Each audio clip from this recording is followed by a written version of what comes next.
You know what? I really don't know. Am I on? Am I not on? Missed call. And here's the number that I was supposed to get. All right, folks, I'm going to wing it for a few minutes. And if there's no Chuck Wilcox, it's not from lack of trying. I've been on the phone with him. All right, something is going on. All right, folks, I'm going to give. Oh, I want things to go smoothly. Folks, I'm going to tell you a little. Oh, there we are. What's going on here? Barry, it's Chuck. Yeah, They finally got. I hear.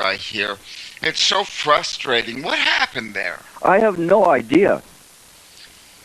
Me neither. It said I lack Skype credit. I didn't even know you needed Skype credit. Okay, let's do our show one way or another. I was about to wing it again. Well, for crying out loud. Yeah, they couldn't get through to me. I don't know what was going on, but anyway, here I am. Oh, my good. Look, Chuck, we've been on the phone. You've got a major book, a really, really super book. If the right editor comes along. Now, follow my notes and give me credit. I wrote them down studiously, all right?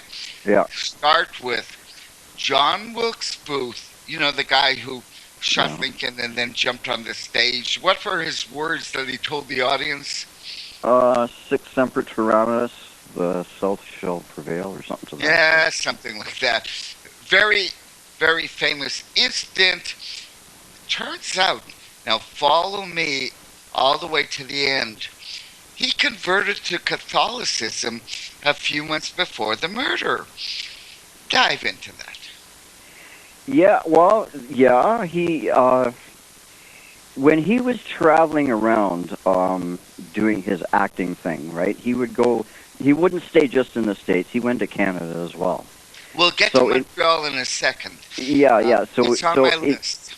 So when he got to Montreal in 1864, right around the same time as the Gettysburg victory and that stuff, right? So they both this song. He met up with some priests that took him aside and some other people, and he came back to Washington and Baltimore with what was called this great scheme in his head. And at that time, prior to going to Montreal, he had been a member of the Knights of the Golden Circle, which was sort of like the Knights of anything. It was a secret organization and all this stuff. Yeah, there was a lot of skullduggery going on and theatrics. There we go. Let's go on to rock hard cement evidence that this was a plot and it wasn't just a guy jumping on a stage. All right, now let's stay in that. And I think you got a beautiful book here, a real beaut. Yeah. Anyway, in the summer of 1864, Pope Pius IX had done a couple of things. First of all, he recognized the legitimacy of the Southern Confederacy. Second thing he did was issue what is called the Syllabus of Errors, which he completely condemned every fundamental principle upon which the United States was founded. Bill of Rights, Constitution, all that stuff. The third thing he did was issue an order for the assassination of Abraham Lincoln, Vice President Johnson, the commander of the Army, Ulysses S. Grant, and who else? Seward. He didn't make this public. Look, you've got a grand conspiracy where Johnson was supposed to go and Seward was supposed to go and Grant was supposed to go. He didn't make this public, did he? Who? Pius IX. Well, in a roundabout way, yes, he did. He made his support of the Confederacy very public. I get into that, but yeah, what he had done is issue the order at the same time. That's not the same as an order to kill the Well, entire. it's not written on a piece of paper, if that's what you mean. Well, it's important that it is. Well, it was carried out. By a Secretary of State Antonelli and the machinery of the Jesuit order. All right, you Right. know what? Do it my way. You're getting off base, and no one's going to believe you, and it's not good. Let's go back Yeah. to John Surratt. I'm sorry. Who Surratt. was also in Montreal. Montreal is the conspiracy capital of North America. This is where the orders were given by Lapierre and Boucher. Stick with that, please. That's what stick with they that. got the order from the Pope, and they carried it out. Yeah, in Montreal when Surratt, after the assassination, Who was Surratt? John Surratt was about a 19 or 20-year-old kid Right. who had during the war been a Confederate spy, and so he was traveling between Richmond and Montreal all the time, right? And meeting up with the Confederates in Montreal, who had very, very close ties to the Archbishop of Montreal and that whole And what Catholic was his machinery. name? Pardon me? The Archbishop's name was. Oh dear. I can't All right, remember what Lapierre and his Boucher. secretary. Lapierre was the secretary to the Archbishop of Montreal, and it There was we go. Lapierre who dealt with John H. Surratt personally. Surratt's Right. role in the murder was. To call out the time while that assassination at Ford's Theater was happening, and at the same time that assassination was happening, Seward was being attacked within minutes of Don't this. get lost. Yeah, We'll okay. get to I'm just saying in a that there was, second. yeah. So In he called order. out that, and it was John Surratt that when Booth, you have to put this in order. When Yes. Booth came back from Montreal, he was told to go to St. Mary's Church in Baltimore. When he went there, he was told to meet up with two people, Samuel Mudd and John H. Surratt. Prior to that, he had no idea who Surratt was, but he was told to go to see this kid Surratt, and this other guy, Samuel Mudd, was a physician. And they would introduce him to a circle of other people, among them about a half a dozen priests, who regularly met at the house of Mary Surratt, John Surratt's mother. Right? And she was involved in the plot and later executed. Right. Good. She was hung along with three other people. Right. Good. Wow. So following the trail of Surratt, we can see how deeply involved the Pius IX and his whole church machinery were involved in all of this stuff, right? I mean, it gets incredibly deep and detailed. But anyway, we'll try to go through it as fast as we can in the hour. As orderly as I've Yeah, got. right. So Fine. as right after the assassination, right? He's calling out the time in the theater in 10 or 15-minute increments, right? And as soon as he gets finished calling the time about 2 or 3 minutes prior to the bullet hitting Lincoln's head, right? And that, right? He takes off, right? And nobody sees him next, and nobody knows where he is until he's like, now he's in Montreal.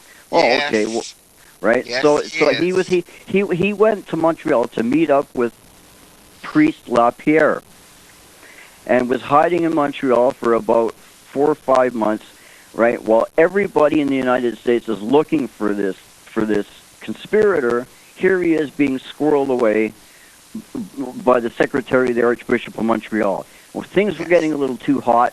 Now they move him about 60 miles outside of Montreal, in the middle of the woods. Beautiful town of Trois-Rivières between Montreal and Quebec City. Lucky Right. guy.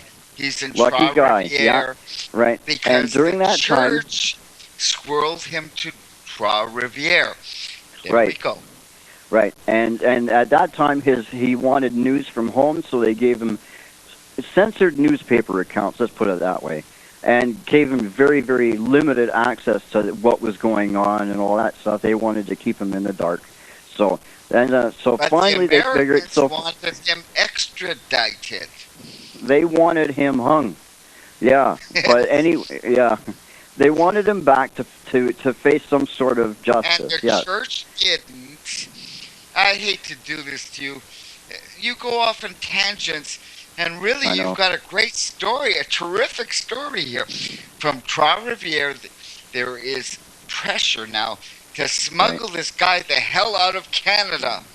Now Right, go right, ahead. right. So they put him on a ship called the Peruvian, and so Lapierre takes John Surratt to this ship called the Peruvian and meets up with the ship surgeon called McMillan.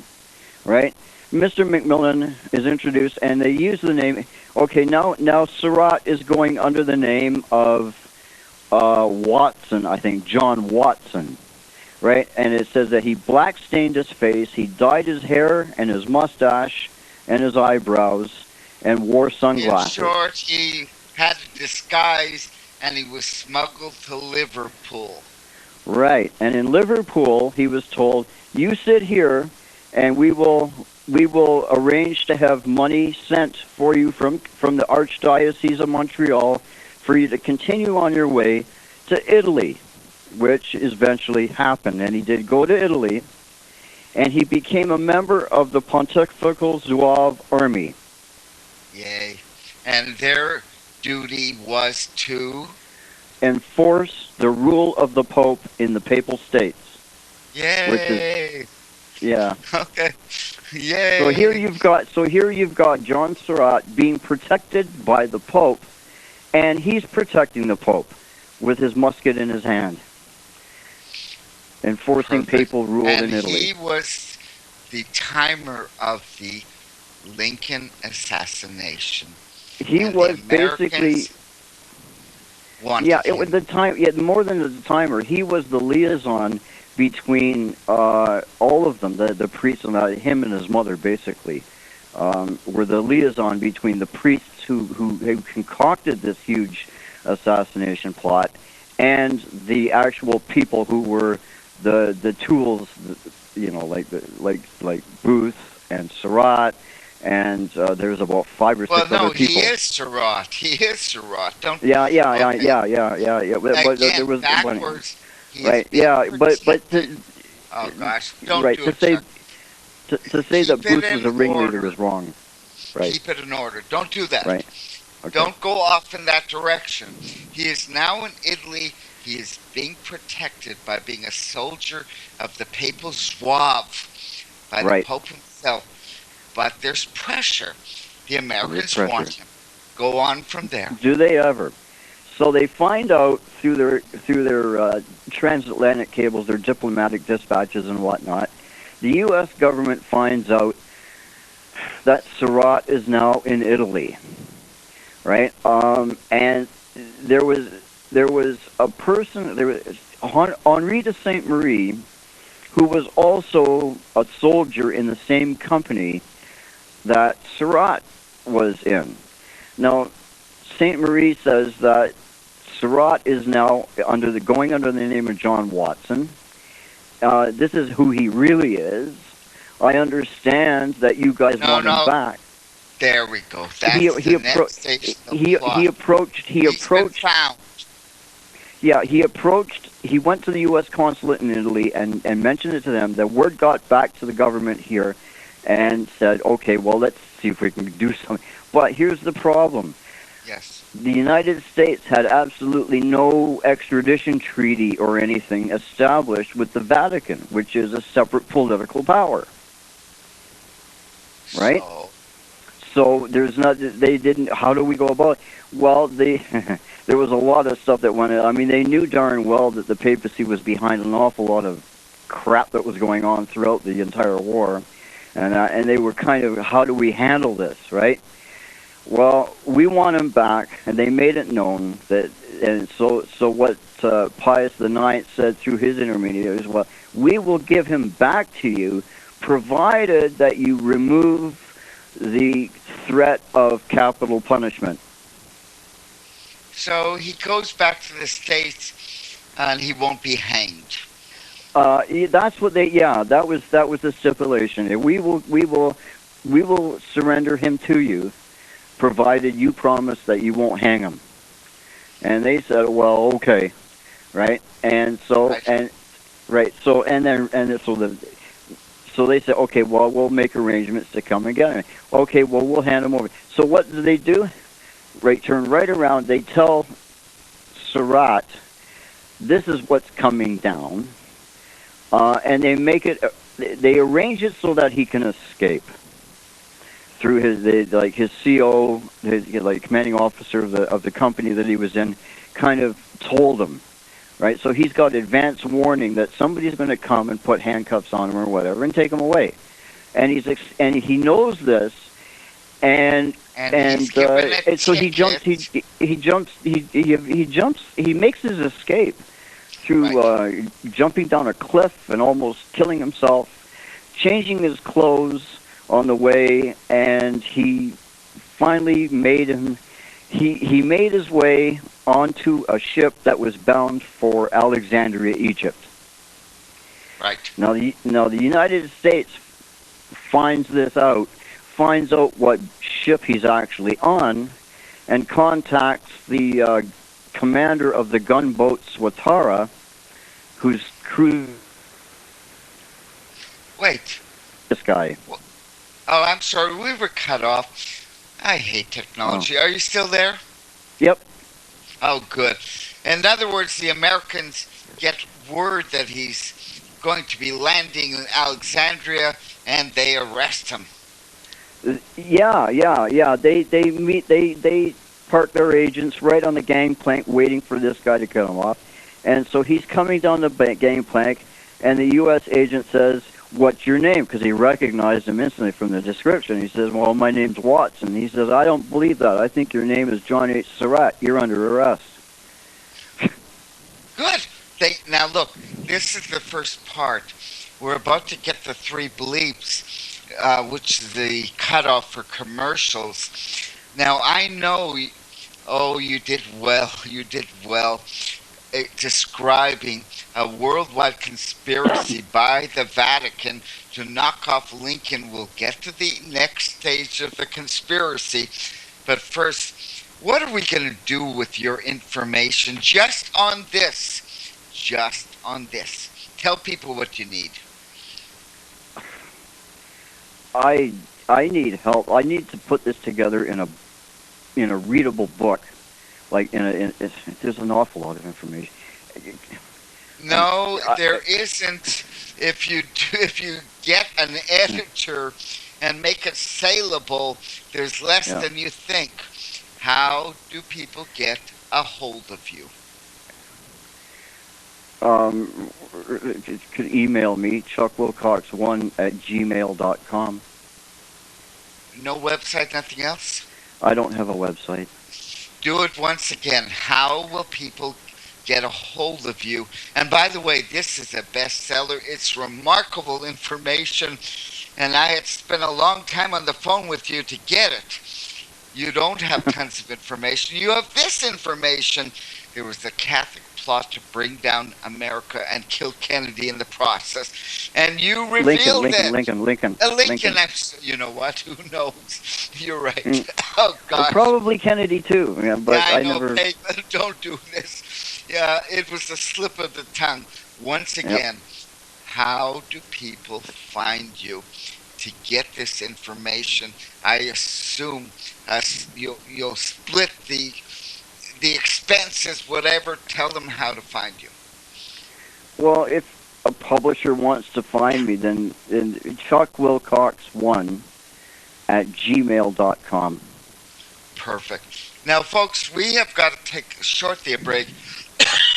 Oh gosh, all of this is so distressing to me, technology. But folks, all my books are at lulu.com. That's www.lulu.com. There's a search box just right in my last name, Chamish. Chamish. That'll take you to all my books where I don't have this information. This is Chuck's. But boy, is it good when you sort it down. It's really good stuff.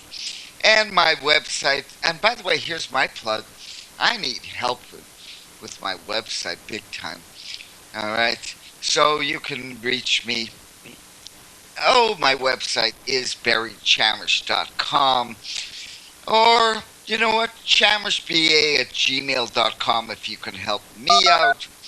And now we're taking a 3-minute break. We're going into the finale of this tremendously important book by Chuck Wilcox. Honest, folks, it's a beaut.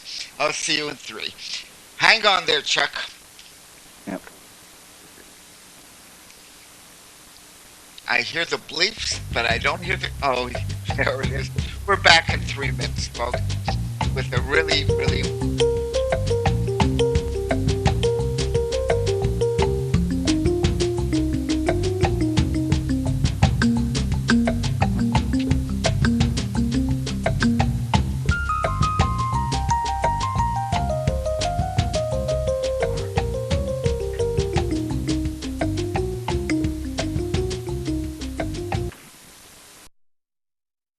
Since the beginning of time, kings have sought it, nations have fought for it. It has been traded, it has been borrowed, it has been purchased, it has been stolen. There's a reason for it.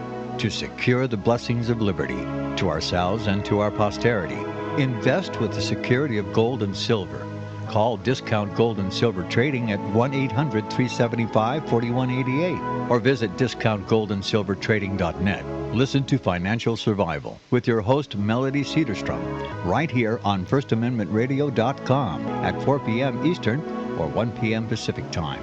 Visit discountgoldandsilvertrading.net or call Discount Gold and Silver Trading at 1-800-375-4188. Toll free 1-800-375-4188. The book of Revelation says, the spirit of prophecy is the testimony of Jesus Christ. This is at the very heart of FirstAmendmentRadio.com. In that spirit, we have created the Prophecy Reality News app for all of your mobile devices, streaming First Amendment Radio 24 hours a day, 7 days a week. Available for your Apple, Android device, and smartphone, absolutely free. Get the Prophecy Reality News app installed today, so you can listen to First Amendment Radio wherever you are. The Prophecy Reality News app. Get it now. Visit crosstheborder.org, CROSS, crosstheborder.org, to get your print, EPUB, or PDF version of the book, The Rapture Will Be Canceled. That's crosstheborder.org. I know you all want answers, and believe me, so do I, and I'll do my best to get them. Despite Nicolas Cage's promise to do his best to get left behind rapture answers for us, don't hold your breath. Not everyone believes Left Behind is true prophecy. Some may even regard as conspiratorial the mainstream re-release of the Left Behind movie with actor Nicolas Cage portraying the main character as an attempt to further reinforce in the minds of all this perception of false prophecy in order to condition the masses for the play about to begin. If you want true Bible prophecy answers, get the book, The Rapture Will Be Canceled. The author exposes the Latin rapture origin, the 7-year tribulation deception, true Bible revelation of Daniel's 70 weeks, the abomination of desolation, the restrainer, America in the Revelation, the image of the beast and the mark of the beast, and the truth about God's chosen people, and so much more about Bible prophecy. This book will shatter the Left Behind paradigm of future events. Get the book, The Rapture Will Be Canceled. Visit crosstheborder.org, CROSS, crosstheborder.org, to get your print, EPUB, or PDF version of the book, The Rapture Will Be Canceled. That's crosstheborder.org.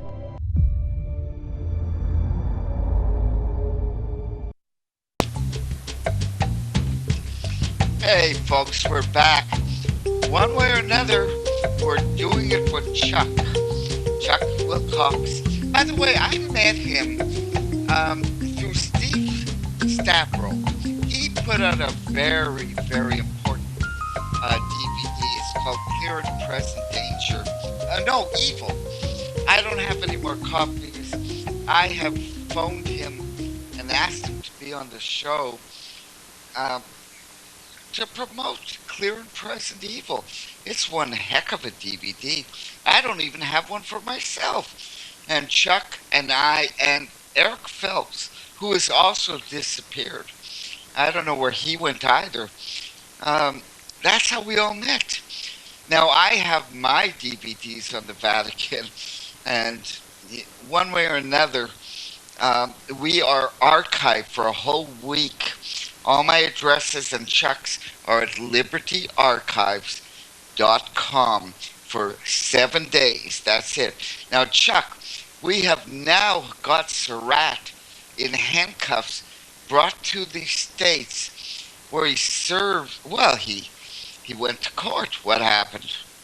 He was brought back, and the first thing they did was instead of having a military tribunal where he would be subject to the death penalty, they decided to hold it in a civil criminal trial, a civil criminal court, right? It's like putting Gitmo detainees into civil criminal court. It doesn't make any sense. It was, anyway, same kind of idea. But he's brought back. It would prevent him being hanged, I believe. Yeah. So the first thing they did was they arranged for a very expensive array of legal talent for him and where the money came from to this day, nobody knows. It was rumored that some lady had supplied the funds, that she refused to give her name, but whatever. I mean, he was given absolutely very expensive and free to him anyway, legal counsel. And the first thing they did was mess with the jury pool.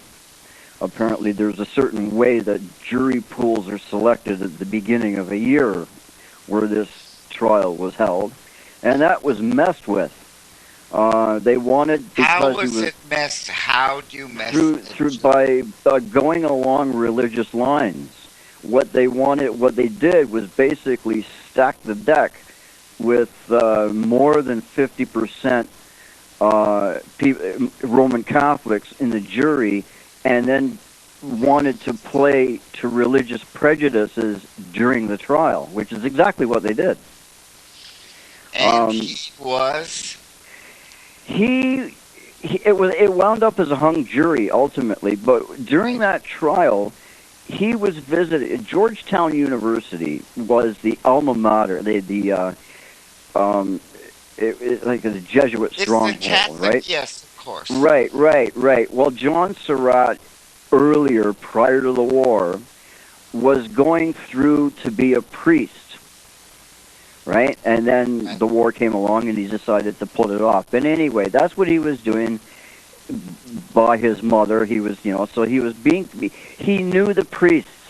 He was going to become a priest. He had a lot of classmates that instantly recognized him and treated him as a celebrity hero.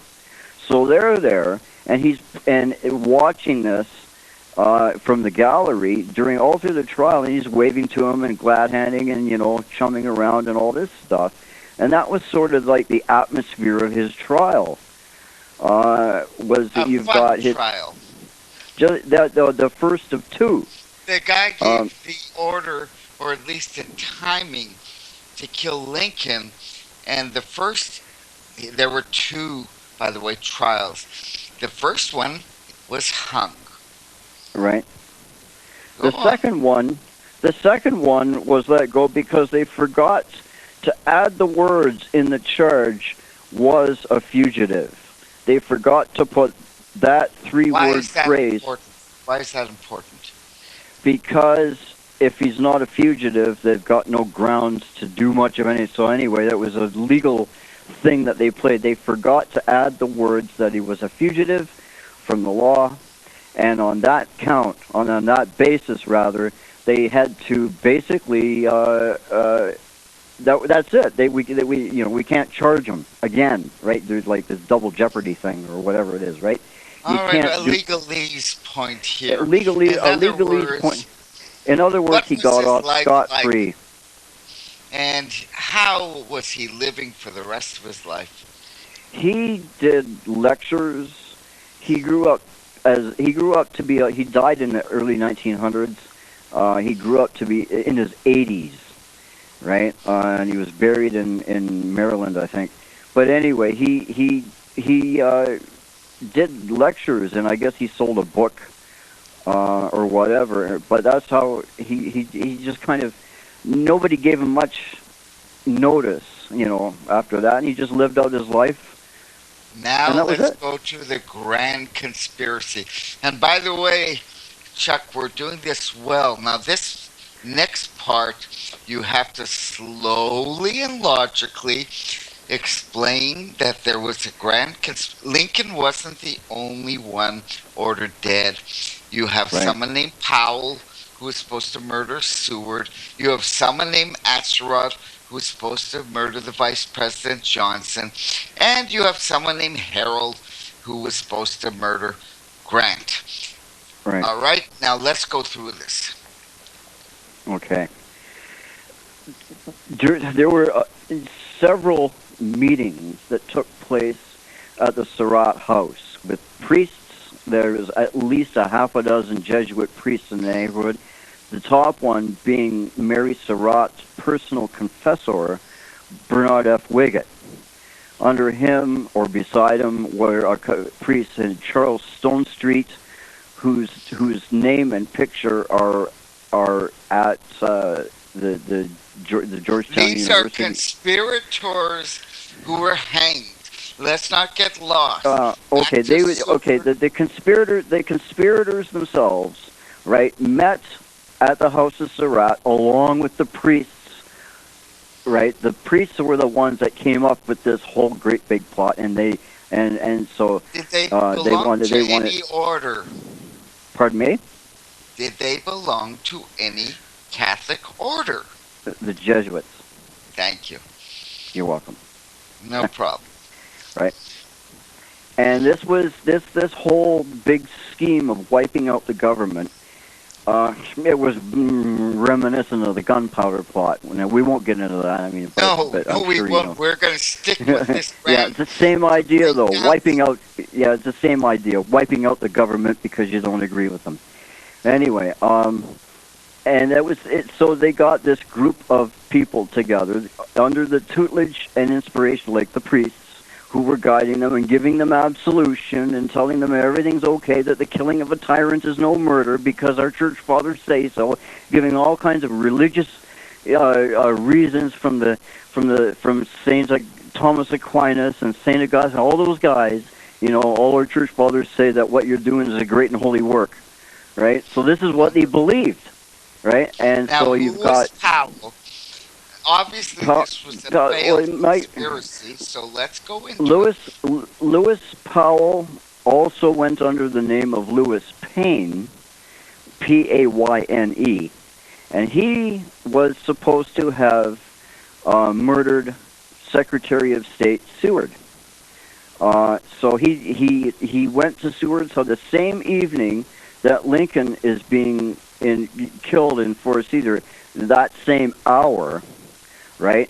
Here's Powell, also called Payne, going up to Seward's house, and Seward was convalescing. He just got kicked in the head by a horse, right? So he's got like a busted jaw. A Catholic horse? Yeah, I suppose. Anyway, but he's convalescing at home because he just got into this accident with his horse, right? So and at that house is a butler, two of his sons.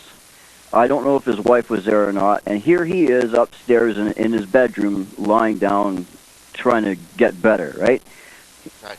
Powell comes to the door, says, I have some medicine. I was sent with some medicine from Mr. Seward, and I have to give it to him personally. The butler says, well, I ain't letting you in, right? I don't know who you are or anything, and I'll take it up to Mr. Seward myself. And Powell says, screw you, kills the butler, starts going up the stairs, is met by one of Seward's sons, right? And he crushes the skull of this kid, so the kid dies, right? And then there's another one of Seward's sons that tries to stop him. He's shoved out of the way. He finally gets on top of Seward, who's lying in his bed, stabs him 3 times in the chest, and then through some superhuman effort, Seward kind of throws him off the bed, and Powell, thinking that he's already done the damage he needs to do, starts running down the stairs saying, "I'm mad, I'm mad." Like, all right. Well, he murdered 3 people and tried for 4. Right. That's a pretty good prognostication, all right? Yeah, all right, yeah. He's mad, but he didn't kill Seward. It failed. He almost did, but he didn't. Right. And he was put on trial, right? He was put on trial, and he was hung along with Davy Harold was hung. Mary Surratt was hung. We're going to get to it. Okay. We're going to get to bring down the government with a true blue Vatican plot that just failed. It was real close. Yeah. Lincoln had a successor, and Johnson. that was, and you betcha. Now, what's the story with Axelrod and Johnson? Johnson was staying in a motel or in a room across, like in downtown D.C. And Axelrod had sent up a letter to Johnson saying, "I understand your way. May I see you?" Basically, right? And Johnson just kind of fluffed it. But Axelrod was he was a rough, culturally rough. He was a Lutheran. He wasn't Catholic, but he was sort of, he wasn't really religious or anything. He was just kind of going along with it, right? Because that's the type of character he was. Confederate? Right? He was Confederate, yeah. He was a Confederate sympathizer and all that stuff, and he believed that, what they were trying to do was a good and holy work, right? Right. But he got nervous as hell and decided to go to the bar across the street and get promptly drunk. Right? So that's all he did. He got wasted on bourbon and decided to leave about a half an hour or an hour before everything else went down. Well, how was he found? Oh, dear, I can't remember how he was found. Okay, don't worry about it. Don't worry about it. But was he hanged? Yes, he was. There we go. All right. Now that's one more hanging. Johnson was unaffected because of bourbon and the cowardice of Axelrod. Powell blew it, but through a miracle, Seward survived. Now we go after Johnson. Was it Ulysses S. Grant? Right. Grant bowed out. Grant was supposed to accompany Lincoln to the theater that night. But he said he had to deal with some relatives thing. I don't know what was going on there. And he wasn't there. All right. So how did anyone find out he was supposed to be... How was this going to come down then? There were going to be 2 assassins? Yeah, well, I don't know how they were planning it. But Grant was supposed to be killed. How they were planning on doing it, whether it was going to be at exactly the same time or not, I have no idea. It's just because of the fluidity of the situation. All of a sudden Grant's not there. Now what do we do, right? Well, it was but it was the person that was accompanying Lincoln, Sergeant Rathbone or Major Rathbone, whatever his name. He got slashed from his elbow to his wrist by Booth. Okay, let's stick to the grand conspiracy and not the minor crimes, all right? Yeah. Who was Davy Harold? Davy Harold was another conspirator. I can't remember exactly what his role was. It was supposed to kill Grant. Right, right. Yeah, but that never happened. But No. the fact is, he was still found just as guilty, and he was sentenced to the Dry Tortugas prison along with Samuel Mudd. So they For were how sent to long? prison. Uh, it was a sentence for a few years, but they were let out early because apparently there was an epidemic of yellow fever or something like that, and because they helped out in that instance, that their sentence was reduced or set All aside, and they right, were let so go. he's a minor character. Yeah, If he yeah, had killed Grant, he would have been a major character. The grand plot was to destroy everyone who could take over power in the United States. That was the grand conspiracy. yes, yes, and to replace it with something that was more amenable to the Vatican. Because at the same time that I was researching, I found sworn statements of letters from priests in Minnesota who knew that this assassination was coming down 3 days before it actually happened. All right, that'll be again in your book in the later chapters. Let's stick Yeah, with we got right now the yeah, real assassination of Lincoln. Now there was a fourth, and let's go to this. Four people were hanged. Now we right. know about Mary Surratt, we know about Powell, we know about Atzerodt. Now since her son wasn't hanged, who was the fourth? I can't recall offhand. Oh gosh. I'm sorry.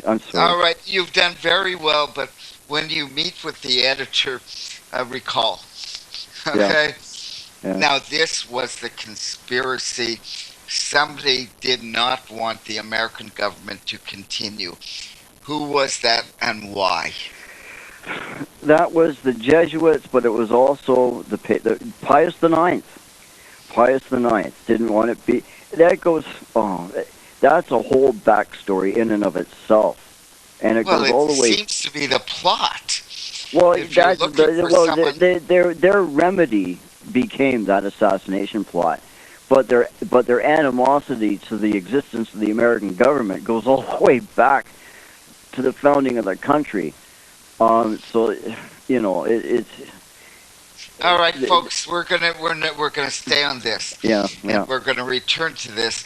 What I think Chuck Wilcox here has a book, and I think it's a beaut, and that is that there was a plot from Montreal. By the way, Montreal was the uh, you know home of the conspirators. That's where It the was it priests. was where the Confederates had their kitchen cabinet, right? The Davis government, their cabinet of the Davis government, or the shadow cabinet, whatever you want to call it, was based in Montreal, and it was very closely tied to the archdiocese, who was giving it basically spiritual direction, if you want to call it that. And we will remind people that John Wilkes Booth, who was not born Catholic, went to Montreal and converted. He converted before he went to Montreal. Yeah, but he converted to the Catholic Church formally prior to the assassination. He had been a member of a subset or a sub-organization called the Knights of the Golden Circle, which was overseen by the priesthood, uh, and through that got got in touch with all these other priests and everything. Yeah, so it was In through that. short, folks, I bet you didn't know that John Wilkes Booth, who shot Lincoln, was a newborn Catholic. Right. But you didn't know that.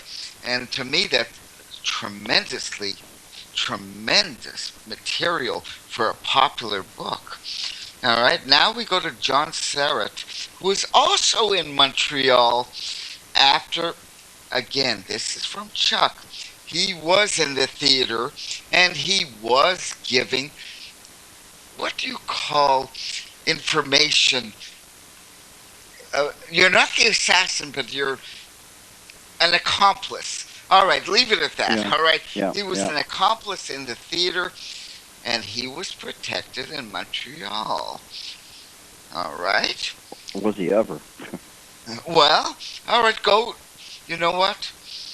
I'm going to say right now, if we go any further, you're going to lose people. I think we did it. Congratulations, Chuck Wilcox. Now tell people you want someone who will do what? Not with the rest of your book. It's too long and it's too hard to follow. This is a beaut. Well, I need help putting it together as a viable book because I'm not a book writer. All I did was a ton of research, try to put it in some sort of reasonable order, and what I saw absolutely blew me away. And I don't know, how do I put this into like a proper book? I have no idea. I've never heard of anybody saying the assassination of Lincoln was a Vatican plot. You're the only one I know about. How do people get a hold of you? By email, ChuckWilcox1. Oh, come on. You got to spell Wilcox. There's probably 5 different ways. Oh, Spell okay, out sorry. your name. ChuckWilcox, all one word, and 1. So Chuck Wilcox 1, the number 1, like not the word 1, Right. at gmail.com. Folks, if you missed that, for 1 week, we are archived at libertyarchives.com.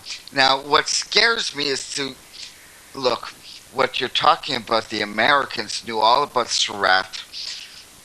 He was brought to trial, and he was not part of the conspiracy because 2 juries were hung.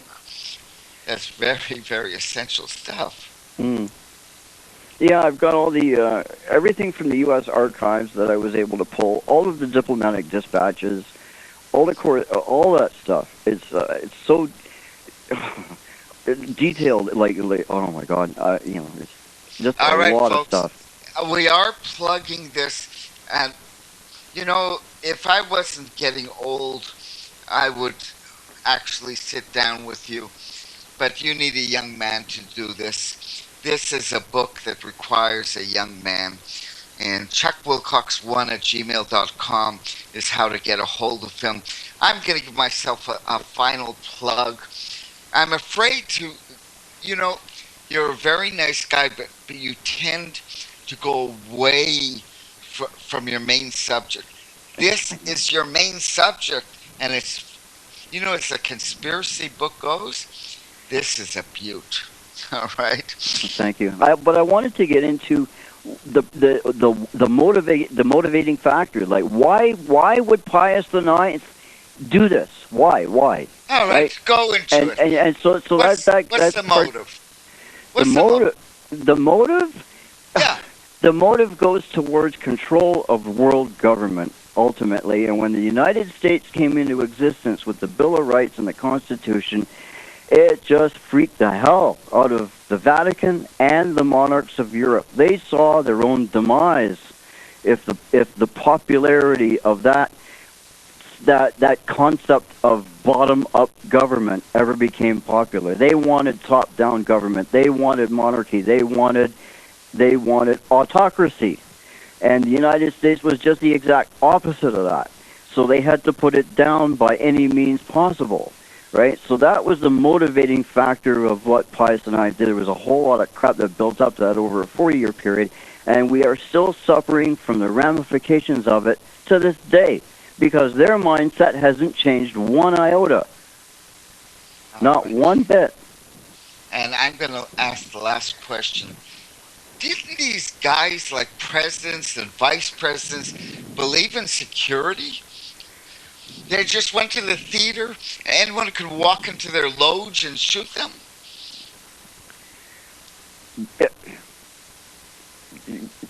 You mean now? No answer to no answer. What do you mean how, like now or like I don't know? Like then? Then? Well, yeah, he had security up the rear, but he had the Pinkertons, following him like a shadow all the time, but he just kept blowing it off. I'm not sure what that means, but you know what? He didn't want the security around him, I suppose. He just kept he kept disregarding the danger. Right? So All right. I think it's more important that we manage to get the motive. That's very, very important. And more to the point, people, I don't want to dive into anything else. We're going to blow it. You did very well, Chuck.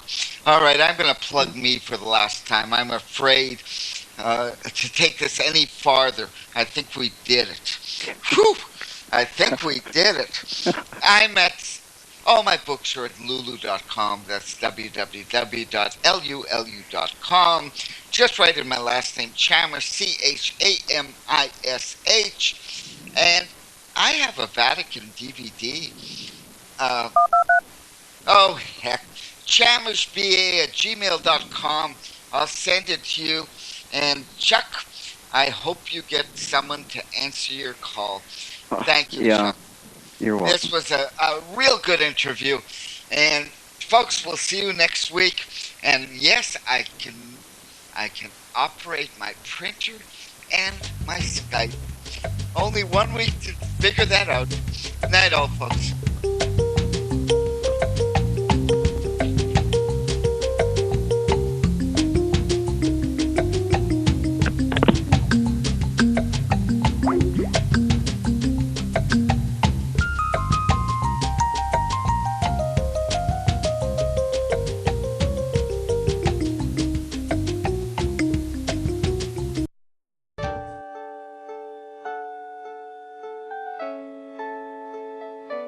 The program you are listening to is 100% sponsored by you, the listener, on this First Amendment Rights Media channel.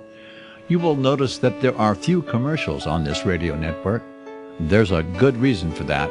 Corporate advertising dollars come with strings that limit program content. So without your help, these programs cannot continue on internet or our several affiliates. If you benefit by the educational law programs, we ask you to give. If you are admonished or nurtured by the Bible and ministry programs, we ask you to give. If some voice a cause that you are passionate about, we ask you to give. If you believe in any of these, we ask you to support them as you would a missionary on a continual basis, as if giving a tithe for missionary radio.